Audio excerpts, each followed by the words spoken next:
Gaara wasn't hated by accident. He was designed to be. Not metaphorically, not socially, systematically. No allies, no one who stayed, no moment where anyone decided he was worth knowing, instead of worth fearing. Even his father didn't see a son. He saw a weapon that needed control. And somehow, the people who built that environment also built something inside of him that their system had no category for.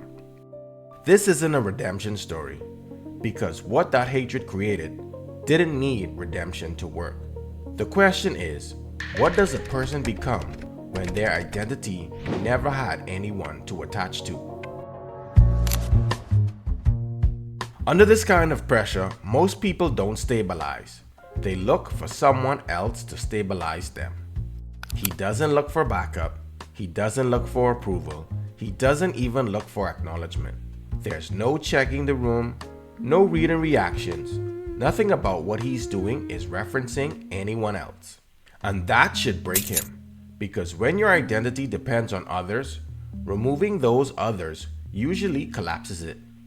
You don't need to hold yourself together if other people are doing that for you. If you've ever felt your own standard quietly drop the moment nobody was watching, you already understand why this is so rare. But Gaara doesn't collapse. He gets clearer, because nothing in him is waiting for someone else to define what he is or what he's worth. So, if his identity didn't match to anyone else, what did it organize around instead? And why does that make him unbreakable in conditions that collapse everyone else?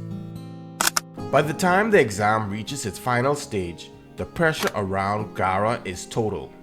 The crowd, the noise, the other competitors reading each other, adjusting, recalibrating, and Gaara isn't tracking any of it.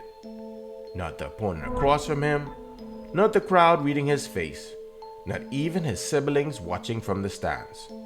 Nothing outside of him is load-bearing for what happens next. Watch the sand. It moves before anything threatens him. Not as a reaction, as an extension.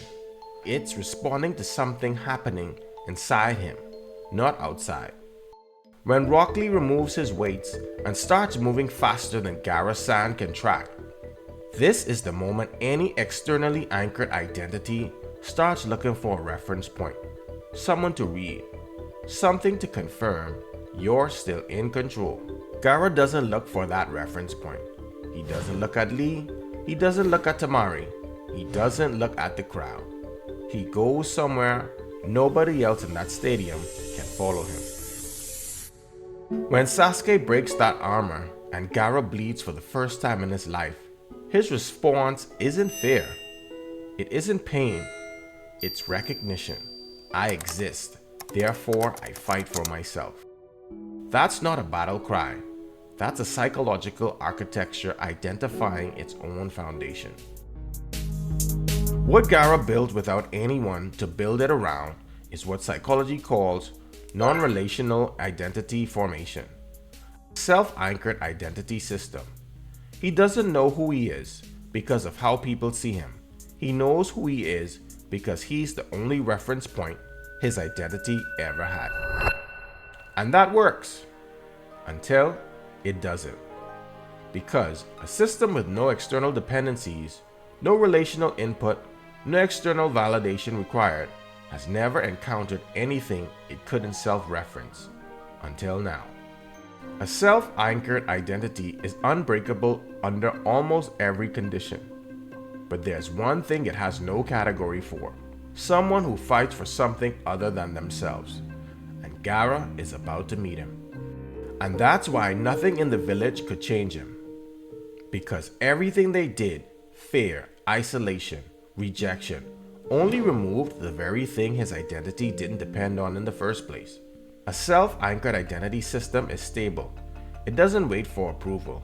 It doesn't adjust to rejection. It doesn't even register whether anyone else agrees with it. So under pressure, it doesn't fracture. It doesn't hesitate. It just continues.